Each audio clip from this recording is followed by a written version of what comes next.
Gabe, how you been? Living the life, absolutely having a blast. Why don't you say your name, your age, the number of years you are post-transplant, and then your relationship to your donor, if any. My name's Gabriel. I'm 19 years old. I'm 1 year post-transplant.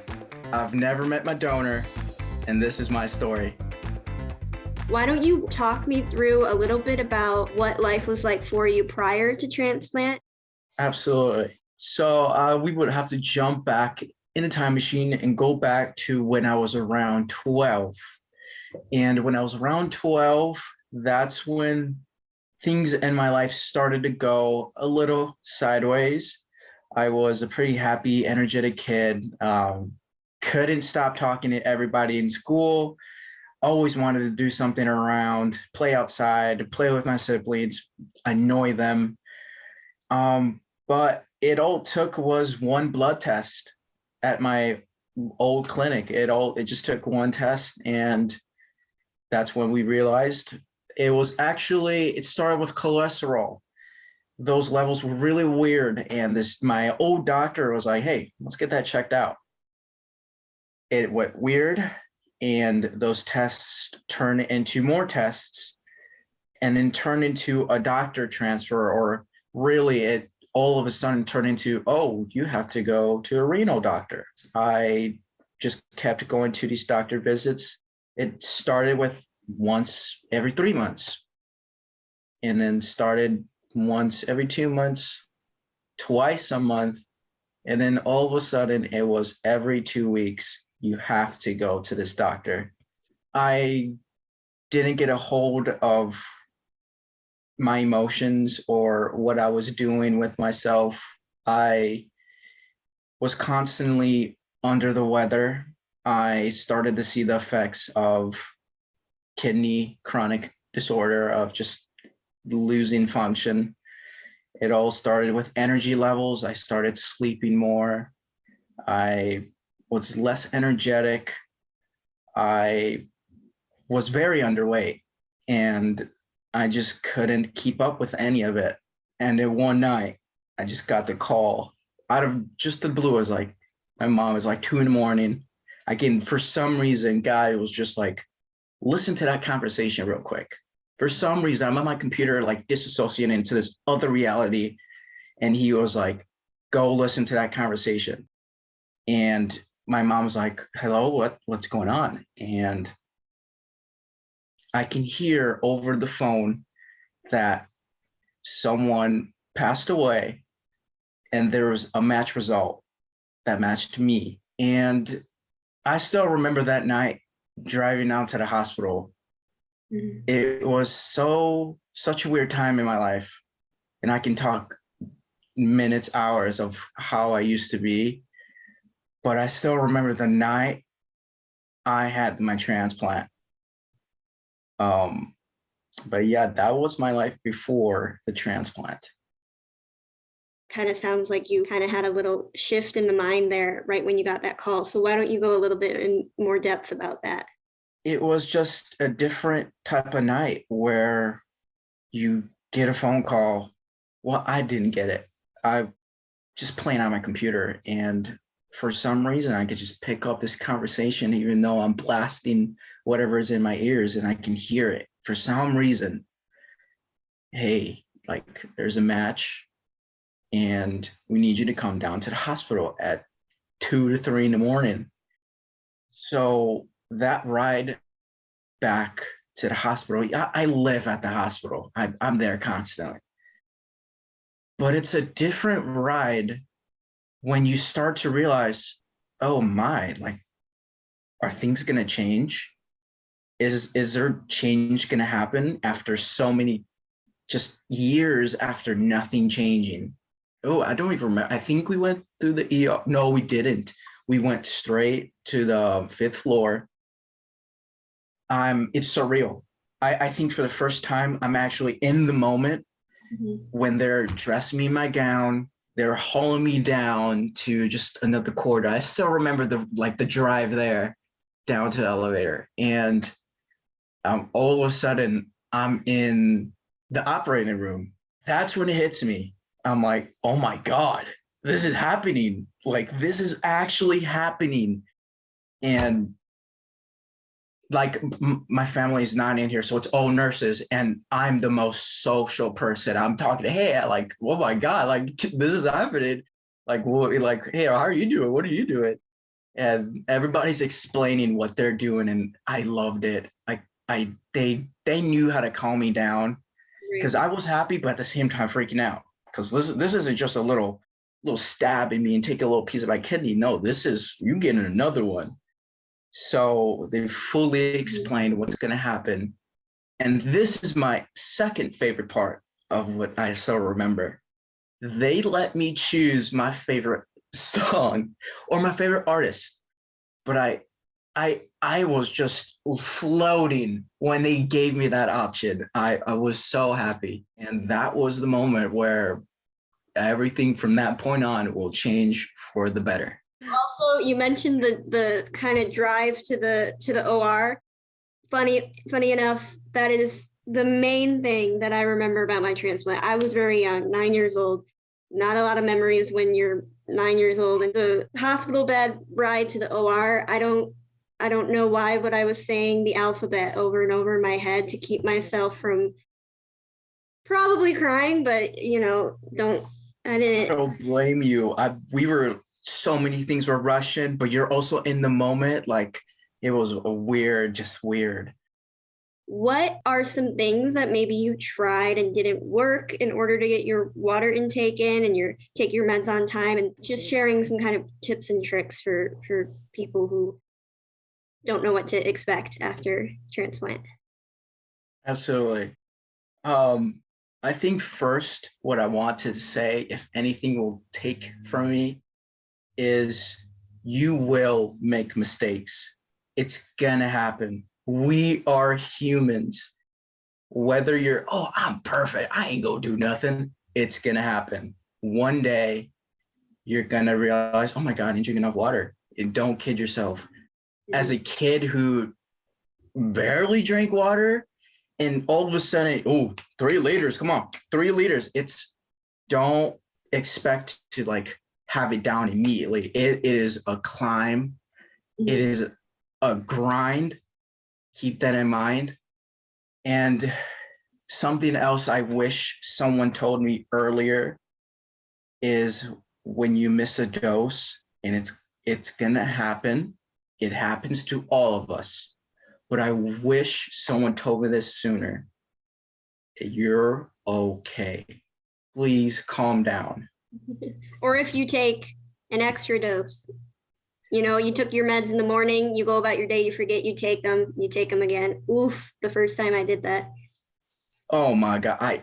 Or not being able to remember, did I take them? Should I take them? Should I not?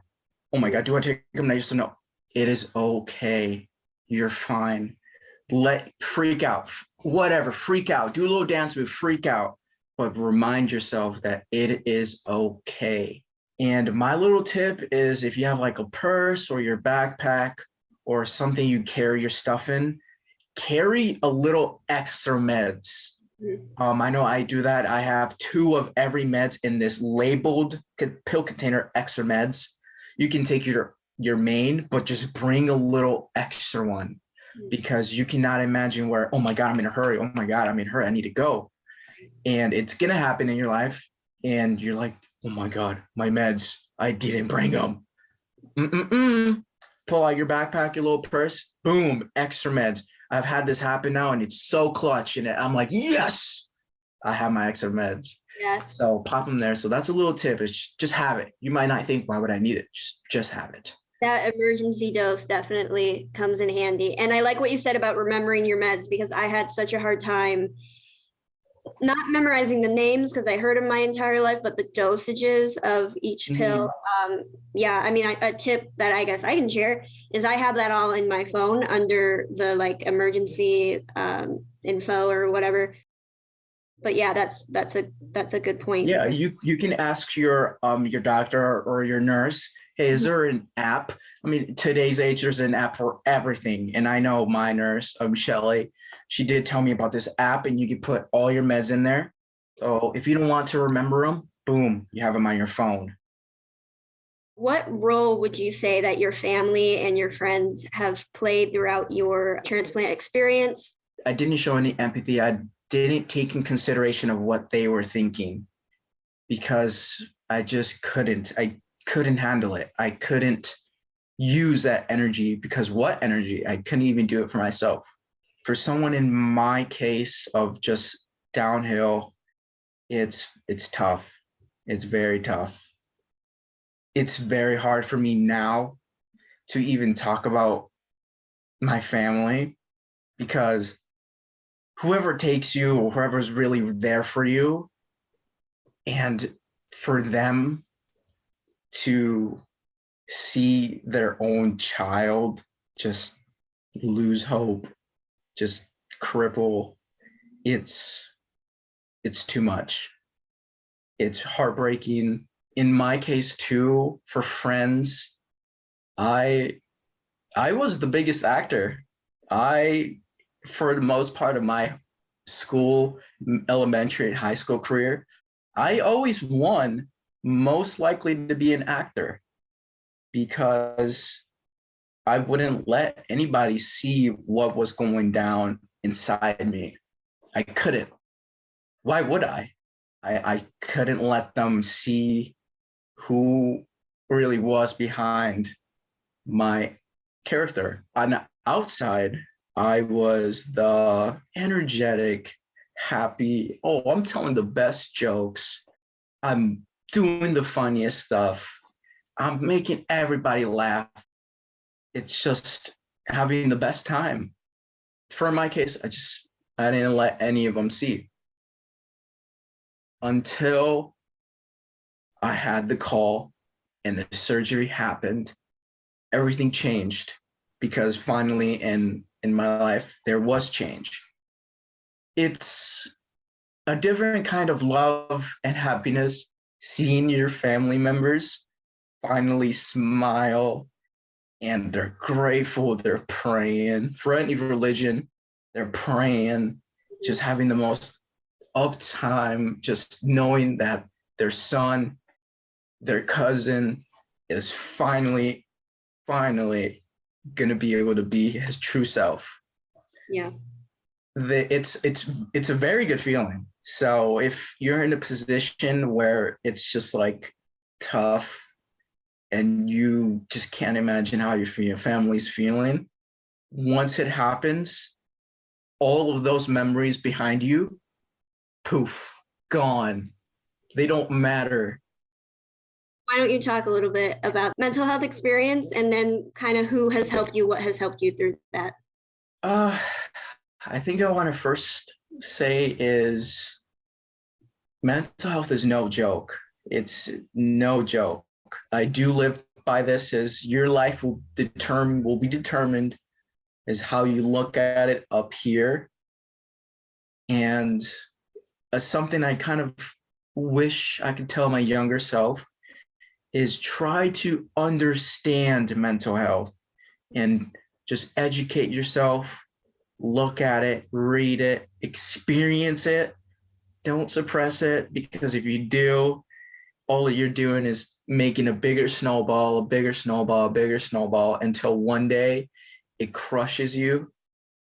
So understand it because you can probably start spotting it in other people, or better yet, you can just see it in yourself.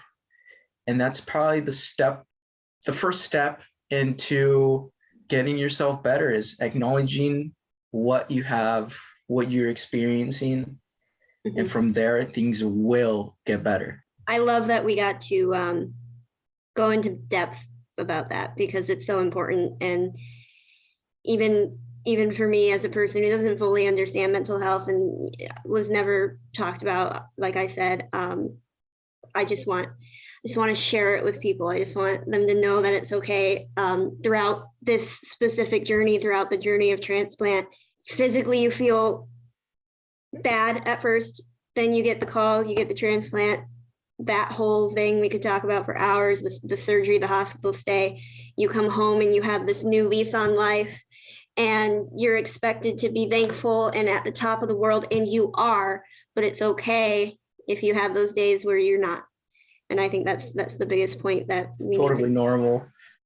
What would you say is the best part about transplant? And what would you say is the worst part about being a transplant recipient? It's so freeing knowing that this new lease, this new car you got, basically, you can do anything now. For a lot of people, there's limits of what you can do, what you can eat, what all these other things are just slapped onto you. And now you got the keys to this new Ford. Like, you can do whatever you want, but precautions, and there's little limits, but there's none. There's really not these big ones. So I guess being able to have the thought of, okay, what's next? What can I do? And in my personal life, it's about doing these trips. It's about making these memories. It's about being able to experience your life for the first time to the fullest, because there's no thought in the back of your mind of like, oh no, I'm not good. What are you talking about? You are good. You are the one. You're going to be able to do what you want. Just put your mind into it. So it's that shift of mindset of being able to do what you want now. And you feel absolutely amazing.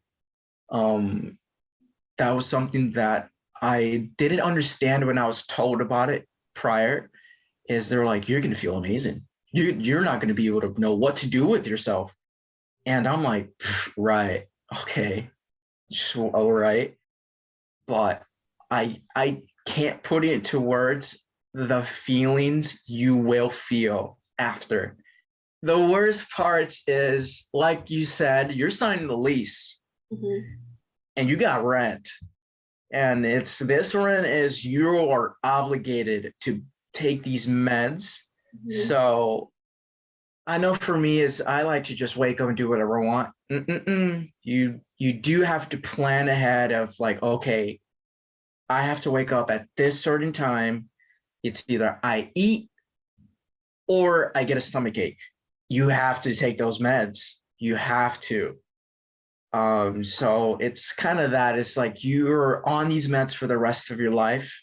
And that's a thought where I'm like, like it's still not easy of like, this is for the rest of your life, are these meds. Is there anything else you'd like to add? Anything at all? In my stay, I made the best relationships with the nurses. I know I had a favorite nurse. Her name was Gracie. Gracie, if you're seeing this, I miss you. I love you so much. But I liked just being able to build this connection with them, because they're here to help you. They know that you're going through a lot, and they're going to support you no matter what. And I loved it. I loved the relationships I built with those nurses, because they knew what I was going through. And they made me feel very comfortable when I was just not feeling the best. For sure. Yeah. The nurses and the doctors and the transplant coordinators are the real MVPs of our experiences, I think, for sure. Because you're like, those are the nurses, but now your whole coordinating team, like you're building this like relationship with them now. You're going to see them for a while, and it's cool to just have these people to just give them an update of how just good you're doing. And it's just a very like relaxing, very therapeutic just session of just like, I'm doing good. We're lucky, my friend. We had we're biased, but we had the best team out there, I think, for sure. I believe a lot of people do, but we have the best team for sure. I love them. I just want to say thank you for sharing your story. Thank you for your time. Thank you. You talk so passionately and eloquently about what you went through and how you're doing today and how you're feeling and everything. So thank you for doing this. And I think we're going to help a lot of people out. And I am excited to see what That's my goal.